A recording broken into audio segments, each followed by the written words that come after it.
Hello పిల్లలు, ఇప్పుడు మనకు అంకెల రేఖ అంటే ఏంటో తెలుసు కదా. ఇప్పుడు మనం దాన్ని ఉపయోగించి తీసివేతలు ఎలా చేయాలో నేర్చుకుందాం. అయితే తీసివేతలు చేయడానికి మనము మొదటి అంకె నుండి రెండవ అంకె ఎంతుందో అన్ని అంకెలు వెనక్కి రావాలి. వెనక్కనగా ఎడమవైపుకు రావాలి. ఉదాహరణకి మనము 4 - 3 అనగా 4 నుండి 3ను తీసివేయాలనుకోండి. అప్పుడు మనము ఏం చేయాలి? మనము అంకెల రేఖ పైన 4 నుండి మొదలుపెట్టి 3 అంకెలు వెనక్కి అనగా ఎడమవైపుకి రావాలి. అయితే ఇప్పుడు మనము ఏ అంకె వరకు వచ్చాము? 1, 2, 3. ఇప్పుడు మనము 1వ అంకె దగ్గరున్నాము. అనగా 4 - 3 ఎంతవుతుంది? 1.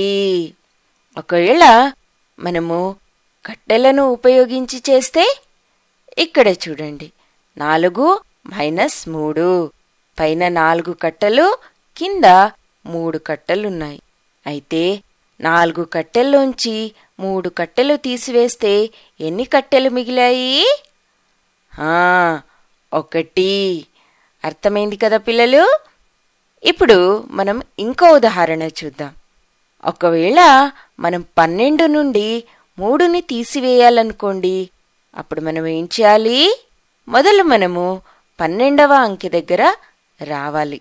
ఈ అంకెల రేఖపై 12వ అంకె నుండి 3ను తీసివేయాలంటే 12 నుండి వెనక్కి అనగా ఎడమవైపుకి 3 అంకెలు రావాలి. అనగా 1, 2, 3. ఇప్పుడు మనము ఏ అంకె దగ్గరున్నాము? కరెక్ట్, 9 దగ్గర. అనగా 12 నుండి 3ను తీసివేస్తే ఎంత వస్తుంది? 9. 12 - 3 9.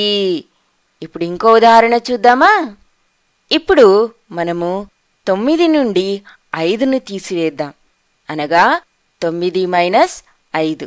ఇప్పుడు అంకెల రేఖపై 9 నుండి మనము 5 అంకెలు వెనక్కి అనగా ఎడమవైపు రావాలి. ఇక్కడ చూడండి, 1, 2, 3, 4, 5. 9 నుండి మొదలుపెట్టి 5 అంకెలు వెనక్కొస్తే ఇప్పుడు మనం ఏ అంకె దగ్గరున్నాము? ఇప్పుడు మనము 4వ అంకె దగ్గరున్నాము. అనగా 9 - 5 ఎంతవుతుంది? 4. ఇప్పుడు తెలిసిందా పిల్లలు? మనము అంకెల రేఖను ఉపయోగించి ఎంత సులువుగా తీసివేతలు చేయవచ్చో. ఇప్పటికీ ఇంతే. బాయ్ బాయ్ పిల్లలు.